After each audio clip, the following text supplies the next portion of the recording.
नमस्कार। एक बार फिर से मैं आशीष कुमार मौर्य, जिला शिक्षा एवं प्रशिक्षण संस्थान महाराजगंज की तरफ से आप सभी का हार्दिक स्वागत करता हूं। आज हम सभी लोग डीएलएड प्रथम सेमेस्टर के बाल विकास एवं अधिगम की प्रक्रिया के प्रकरण रुचि के बारे में चर्चा करेंगे।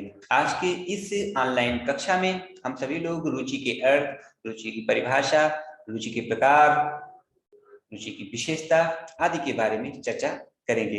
तो आइए हम लोग देखते हैं रुचि का तात्पर्य क्या होता है।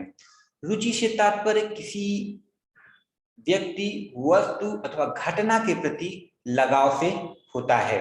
रुचि किसी भी कार्य के करने के लिए एक चालक शक्ति के रूप में महत्वपूर्ण भूमिका निभाती है।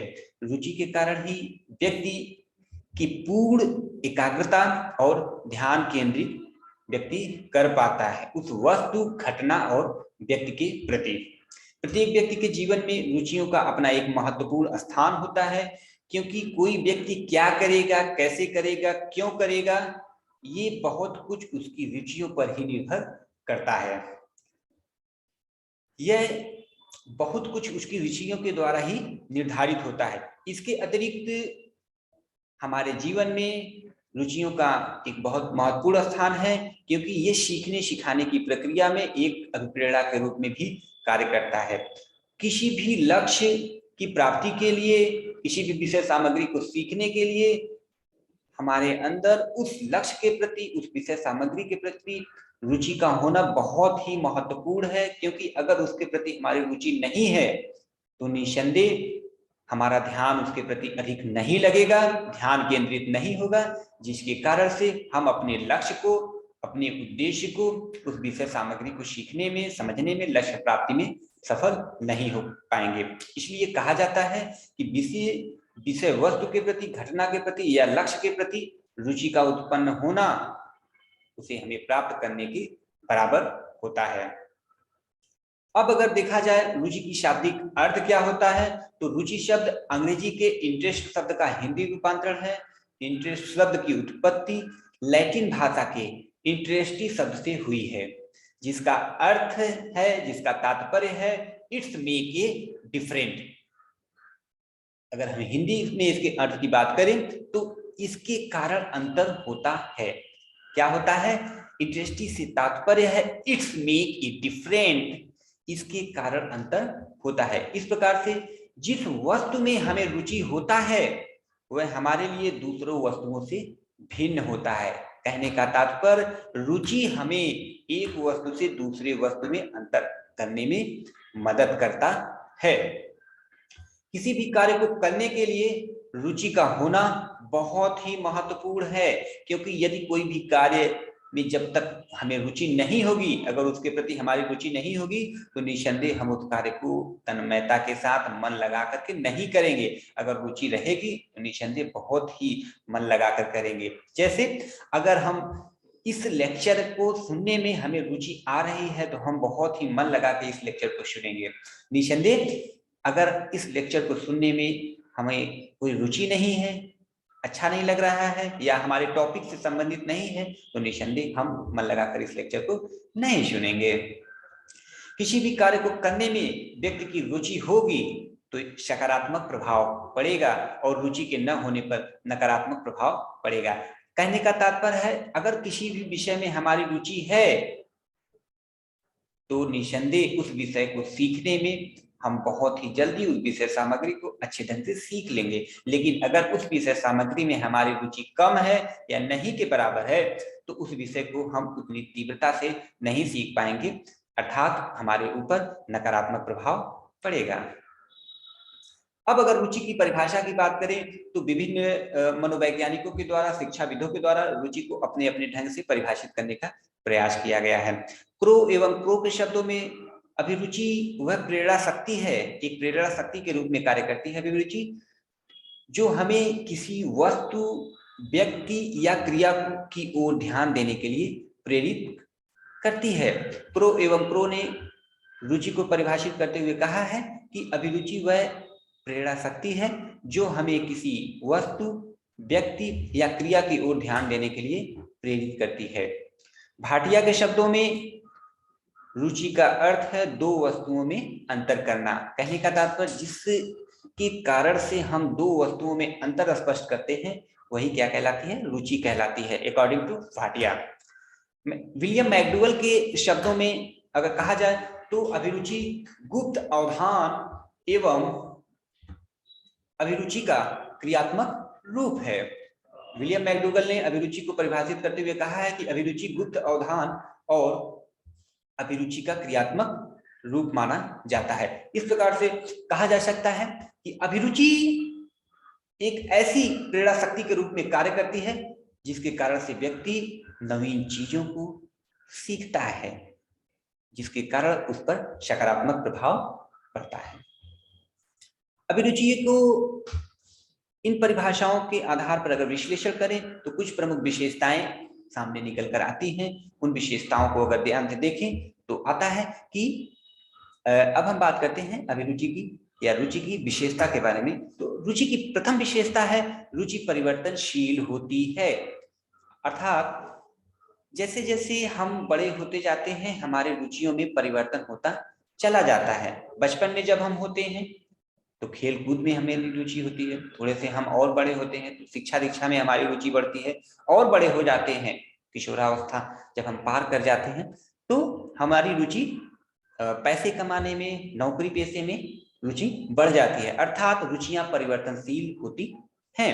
दूसरी विशेषता की अगर हम बात करें तो रुचियां जन्मजात भी हो सकती हैं और इन्हें अर्जित भी किया जा सकता है। कहने का तात्पर्य कुछ रुचियां व्यक्ति में जन्म से उपस्थित होती हैं और कुछ रुचियों को व्यक्ति जन्मोपरांत समाज के द्वारा, परिवार के द्वारा देख करके और सीखता है और अर्थात अर्जित करता है। तीसरी विशेषता की अगर हम बात करें तो रुचि हमें संतोष देती है, सेटिस्फैक्शन देती है, तथा ऐसा तभी होता है जब हम रुचि के अनुसार कोई कार्य करते हैं।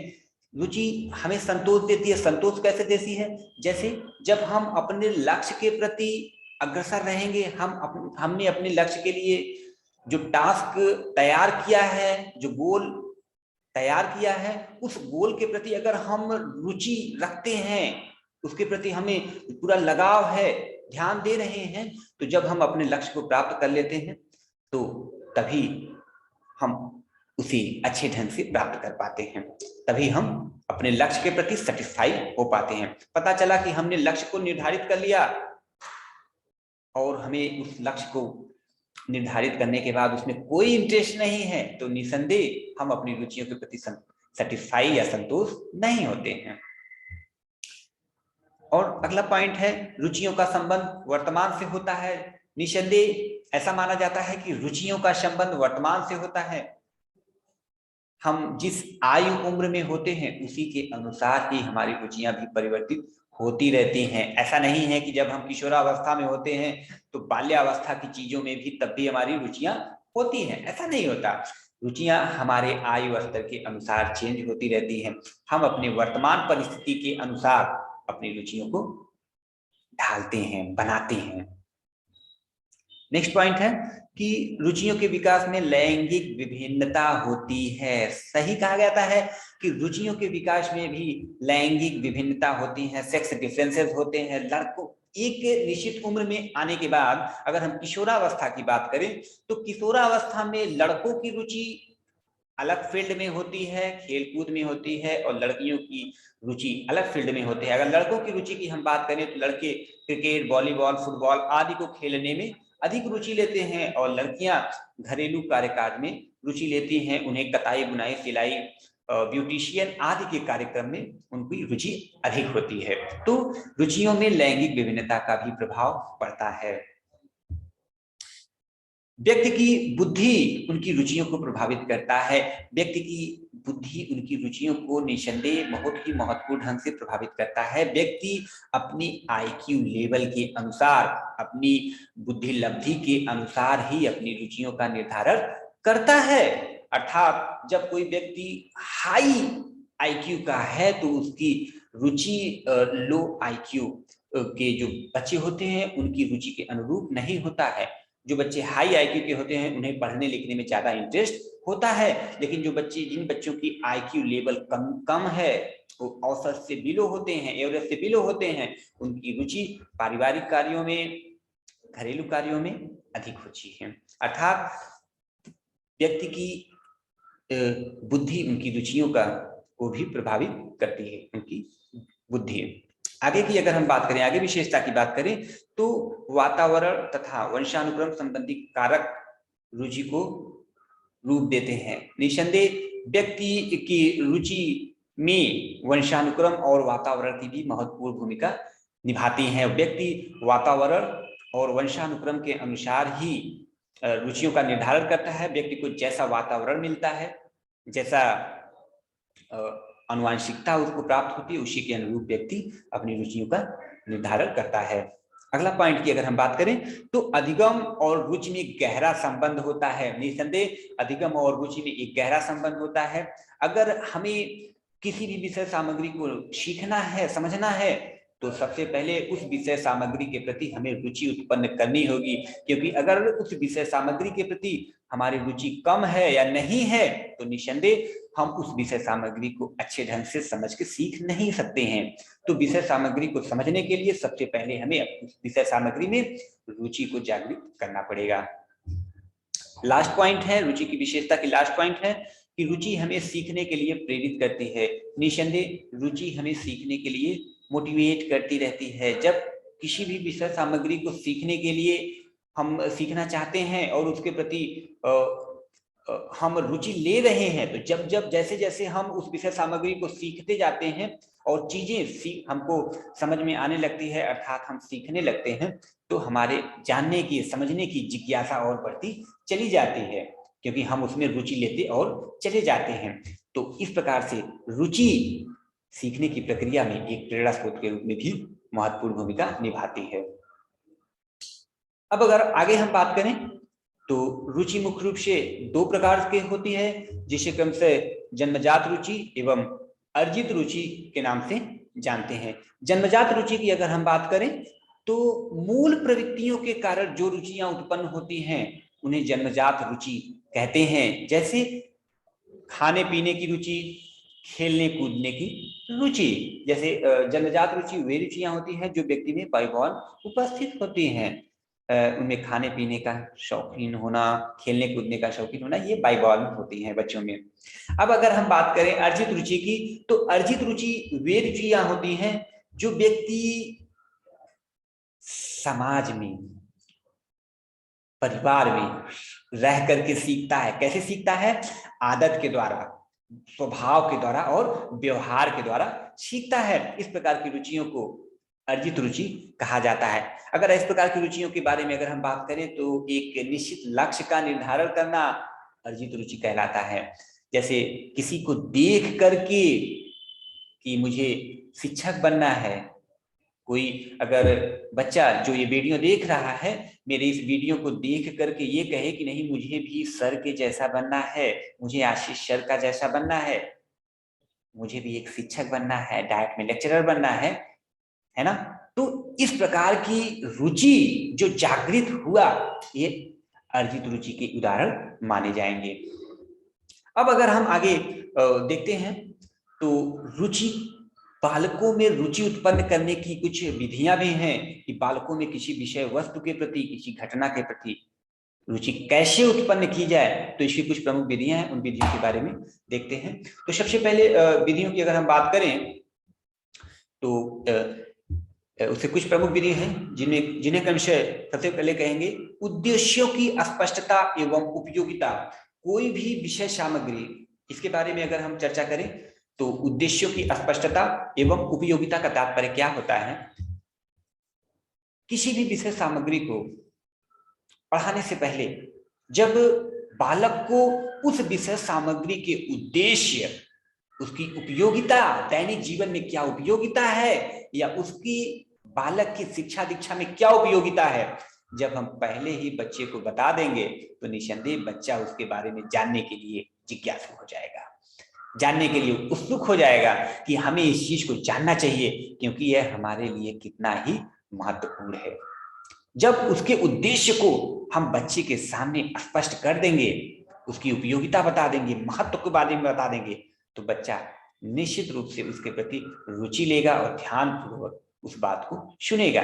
जैसे अगर हम आपको ये बताएं कि ये जो लेक्चर चल रहा है ये आपके डीएलएड प्रथम सेमेस्टर के एग्जाम के लिए बहुत ही महत्वपूर्ण है, तो निसंदेह आप इस वीडियो को बहुत मन लगा के सुनेंगे। क्यों? क्योंकि आपके डीएलएड प्रथम सेमेस्टर के एग्जाम के लिए एग्जाम में आने वाले क्वेश्चंस में से रखे जा सकते हैं। यह आपके लिए महत्वपूर्ण है क्योंकि आपको डीएलएड में अच्छे नंबर से पास होना है, इसलिए आपको अच्छे ढंग से इसको सुनना पड़ेगा। आप इस लेक्चर को तभी अच्छे ढंग से सुनेंगे जब आपको ये पता होगा कि ये लेक्चर जो चल रहा है यह हमारे परीक्षा की दृष्टि से बहुत ही महत्वपूर्ण है। आगे की अगर हम बात करें तो उपयुक्त शिक्षण विधि का प्रयोग। कोई भी बच्चा विषय सामग्री में रुचि तभी लेगा जब शिक्षक द्वारा पढ़ाए जा रहे उपयोग किए जा रहे शिक्षण विधि का उपयोग उसके स्तर का होगा, उसके लेवल के अनुरूप होगा। पता चल रहा है कि आपको मेरे लेक्चर समझ में ही ना आ रहा हो, मैं जो बात बता रहा हूं आपके पल्ले नहीं पड़ रहा हो, आपके स्तर का नहीं हो, तो निसंदेह आप ये वीडियो देखना पसंद नहीं करेंगे, आप मेरी बात को सुनना पसंद नहीं करेंगे।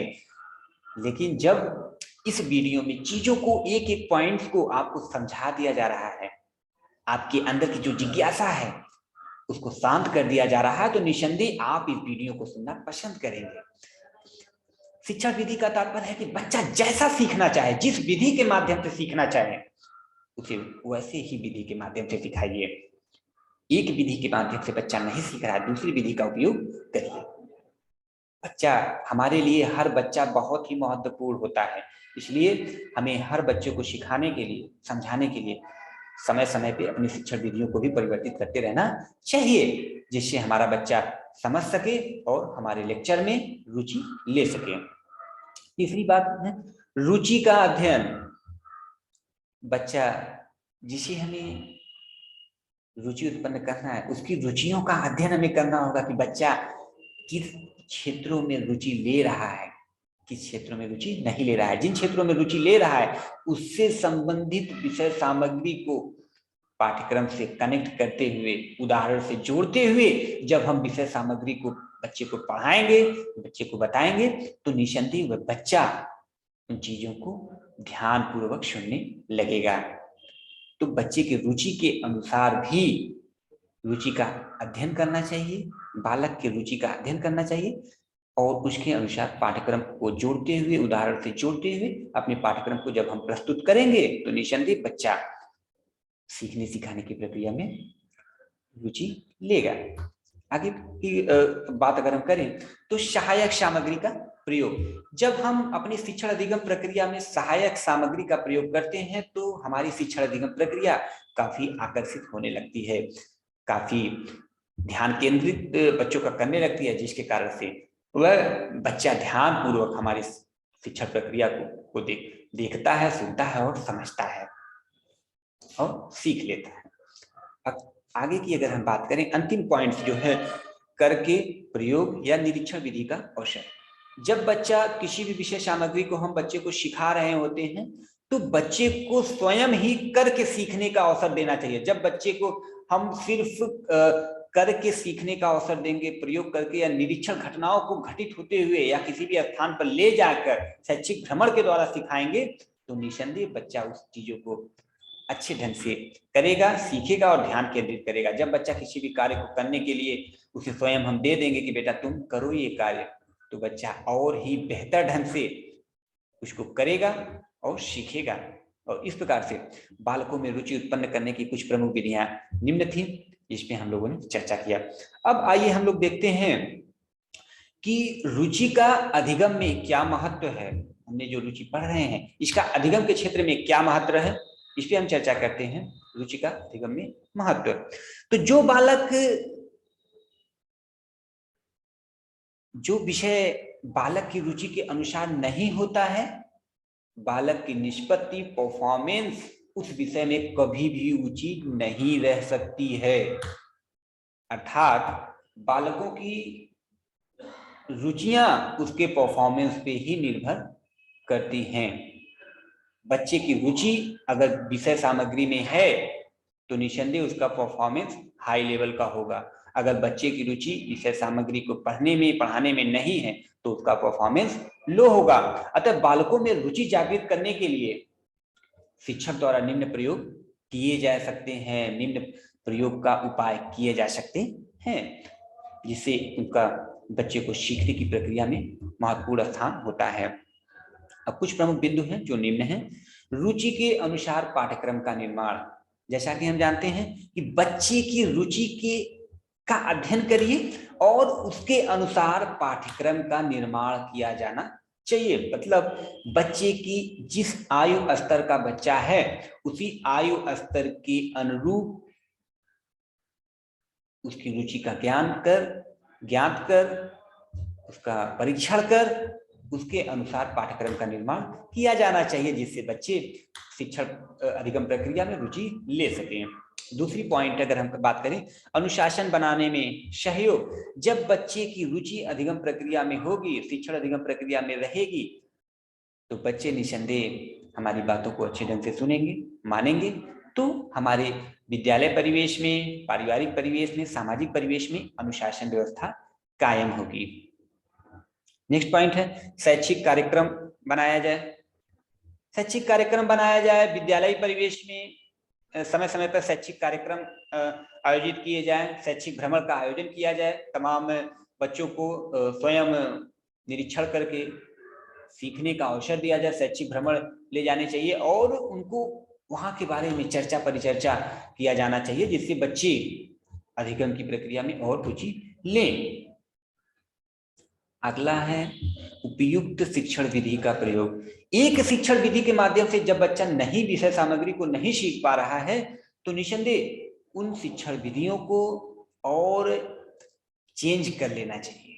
जब एक शिक्षण विधि के माध्यम से बच्चे को कंसेप्ट क्लियर नहीं हो पा रहा है तो निसंदेह शिक्षण विधियों को परिवर्तित कर देना चाहिए और हम उन शिक्षण विधियों को प्रयोग करना चाहिए जिससे हर बच्चा, कक्षा का हर बच्चा समझ सके। आसान विषय, आसान शिक्षण विधियों का उपयोग करना चाहिए, उसे वर्तमान परिवेश के उदाहरणों से जोड़ा जाना चाहिए, जिससे हमारा बच्चा विषय सामग्री को अच्छे ढंग से सीख सके। लास्ट पॉइंट है वैयक्तिक विभिन्नता का ध्यान रखकर शिक्षा व्यवस्था।